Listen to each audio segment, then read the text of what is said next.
took a little road trip this morning. Yes, we certainly did. We're out in Forest Park to visit the grave of Deputy Walter Fisher. Yes, we certainly are. The focus of your book, the Orland Park Murder Mystery. Yes. And a number of our podcasts. Tell us about the anniversary we're coming up on, Matt. Yeah, Tuesday, April 14th will mark the 100th anniversary, the century since Deputy Fisher fell in the line of duty pursuing an auto thief outside Orland Park, or from Mokena into Orland Township, which is where Deputy Fisher was shot and killed by the auto thief. A real tragic story, and one that, we've been, you and then us through the podcast have been happy to bring forward and bring more awareness to. Last year, I think it was last year now, we had the village had the formal proclamation recognizing Deputy Walter Fisher. Yeah, that's right. And with the hope of bringing a permanent memorial to downtown. But tell us, how did he end up all the way? We're like 45 minutes away from home. Yeah, right. How did Deputy Fisher wind up here? Well, so Deputy Fisher was a man of the Jewish faith, and at the time, there were no Jewish cemeteries anywhere even remotely near Mokena. Hence why we wound up all the way up here in Forest Park, as Israel said, about 45 minutes away from Mokena. And this cemetery, Waldheim, is very interesting in that it's not really one single cemetery. It's made up of a few hundred different little sections and like a little patchwork of plots that belong to different congregations and different societies, things like that. So the synagogue that Deputy Fisher was affiliated with must have had their plot right here in Waldheim, and that's how he wound up all the way up here. Wow. And you came out, you brought something from him. You want to talk, or for the stone here, you want to talk about that? Yes. So as you can see, I've left a rock here on top of Deputy Fisher's monument. And the reason I did that is, in the Jewish faith, it is considered like a practice to leave rocks or stones on graves, because if you leave a flower, those wilt and decompose, whereas a rock lasts forever. It's eternal. So this is a rock I brought from Mokena, let's just say it was very near from where Deputy Fisher lived, and I wanted to come up and leave something behind to show that he was visited today. Yeah, that's great. And we were talking a little bit on the way up here, Matt, and you just think, this is a huge cemetery. We're kind of tucked away in the back, and he's not even buried here with his wife, right? Right, She's that's passed correct. away a couple years later, and where's she at? That's right. So Ethel Fisher is buried at Mount Moriah Cemetery in Joliet, which is a very, very small Jewish cemetery that was established in the time after Deputy Fisher passed away, but before his wife Ethel did in 1931.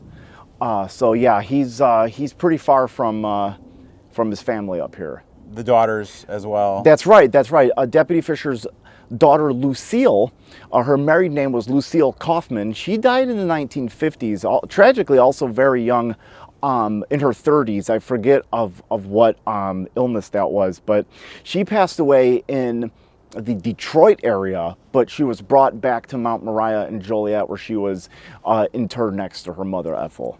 And you talked about the most recent known family connection was when Will County did the memorial in Joliet. That's and correct. Some of the nieces. Who was the family that came out? Yeah, there were some. I believe it was nieces and nephews that came and attended that when that monument was unveiled.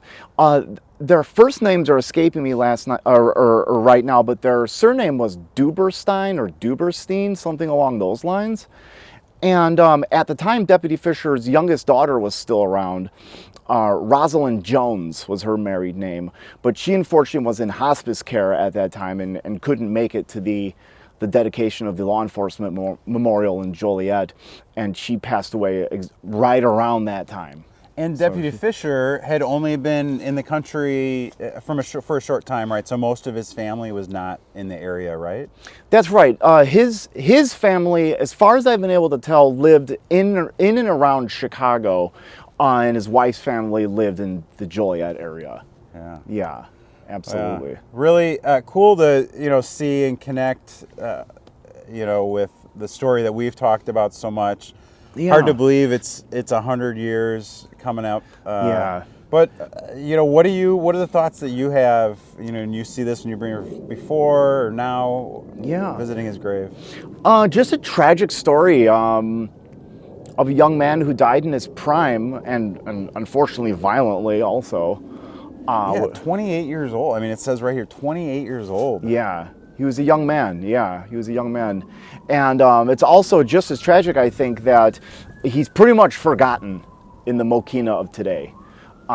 He was the only lawman in our village's history to fall in the line of duty. And he gave his life protecting the village, protecting his neighbors, and protecting their property.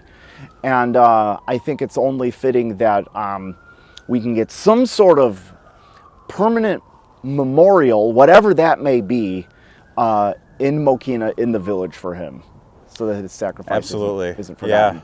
Yeah, that's our goal. Again, we appreciated the first step, and we're excited to see what we can do to recognize Walter Fisher back in Mokena as well. And this is where he ended up, but we're also going to kind of visit some of the spaces, the places that brought us to this final conclusion here during that day back in 1926. Next, Matt, we're going to go visit some of the other places from that fateful day in 1926. Yes, absolutely. Where Dr. McMahon was hijacked, as well as some other spots. So, yes. Nice little road tour today for the podcast. So yeah, definitely. Thanks for bringing us out to visit Deputy Walter Fisher today. Yes, absolutely. I was glad to do it. So Matt, we're out here. This is Route 30 right here. Right down from Wolf Road is the intersection. Matt, what happened here? Yep. So on the morning of April 14th, 1926, at about 10:30, we had Dr. Ernest McMahon was headed back home to Mokena after having checked on some patients at Silver Cross Hospital. And he was coming this way down what was called the Lincoln Highway at the time. Completely different. He wouldn't recognize it if he was here today. Still a very rural area. He's coming this way, right about exactly where we're standing right here. A man stepped out of some overgrowth, had a few sacks over his shoulder, and stopped Dr. McMahon's car. Stood in front of him, signaled him to stop. And Dr. McMahon stopped, and the man approached him in the driver's side and drew a gun, pointed it at him, and said something along the lines of, "I need your car." And that really spoke to Dr. McMahon, so he gave up his car at gunpoint, asked if he could have his medical instruments, and the man tossed him his doctor's bags from inside the car, and the would-be car thief sped off going this direction down the Lincoln Highway. At that point, Dr. McMahon is standing there without his car, so he ran over to the farmhouse of Clarence Cleveland, which stood right over here at the corner, at today's corner of Route 30 and Wolf Road, and was able to find Mr. Cleveland, explain what happened, and together they called into town to Deputy Fisher to get his help. And that's what set in motion the events of that day. Wild. And so talk a little bit about the crime, and because it's wild how it went from all the way Indiana, Inland Steel, right? We get so give us a little timeline, a brief recap there. So a little bit earlier on that morning, April 14th, 1926, Daniel Hesley, who, I would say we know him. If you've read my book, you know him, but he halted a gentleman by the name of Frank Watson, who was driving a taxi cab, who had a contract to haul the U.S. mails from the railroad station in Indiana Harbor out to the post office in Indiana Harbor. He had sort of studied his route, knew where he was going, blocked off Mr. Watson's passageway through an alley, and kind of like what happened here, approached him at gunpoint, told him that he was taking the sacks of mail that he had, kidnapped Mr. Watson, all went into Dan Hesley's car and started proceeding east out of Indiana Harbor, across the Illinois border, through Lansing, Chicago Heights, and then just as they were about to get into Joliet, Dan Hesley's car started to have some trouble. The clutch was slipping, they were having a hard time getting over inclines, and they literally had to get out and push the car into a service station where during the interaction with the guys at the service station, Frank Watson, who was just a young guy, I think he was about 22 years old or so, managed to give Hesley the slip, hid behind a building for a time being, and managed to call the Joliet police. And then that spurred the events for the day. It's not, if you've read my book, you'll know 1926 Orland Park Murder Mystery. You'll know that Hesley kind of disappears from the narrative at this point. And when the story picks back up here outside Mokena, we don't know if this man that halted Dr. McMahon was Hesley or not. Yeah. Could have been somebody else, but in any case, he was tried and sentenced to prison for the theft of Dr. McMahon's car and the subsequent murder of Deputy Fisher of Mokena. What if the man who robbed Dr. McMahon was not Hesley? Yeah.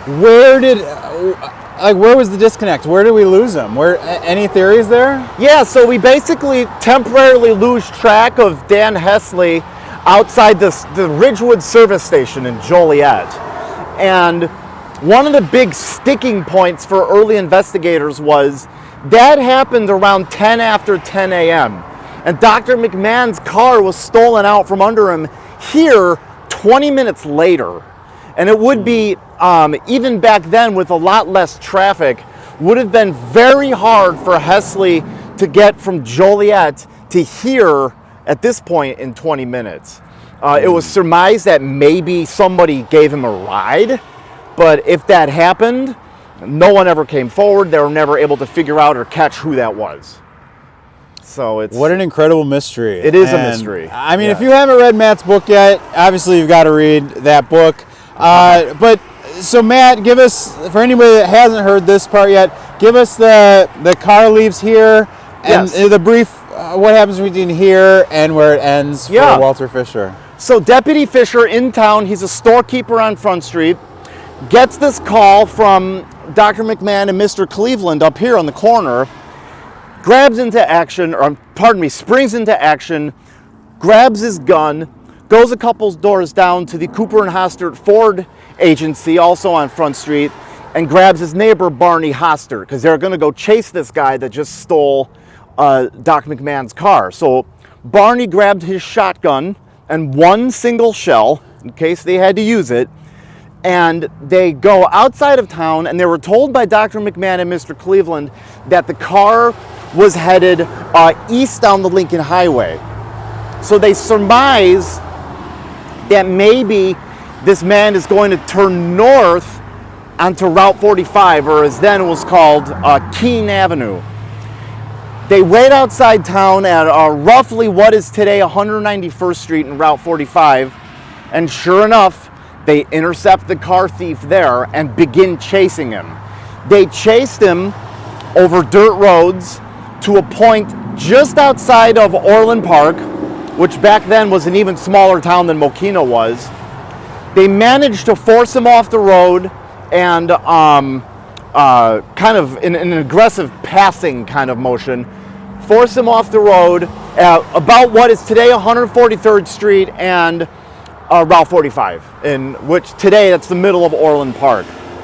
A brief gunfight ensued in which Deputy Fisher was shot 6 times. And in which he also managed to wound his attacker. That was another big sticking point, in that days later when Daniel Hesley was arrested, he had no gunshots on him. So more details in the book on that. But in any case, Deputy Fisher is bleeding profusely at the intersection. His attacker once again takes off. Barney Hoster of Mokena runs to a nearby farmhouse. They try to call Dr. Schussler of Orland Park to come to the scene. Guess what? He's not home.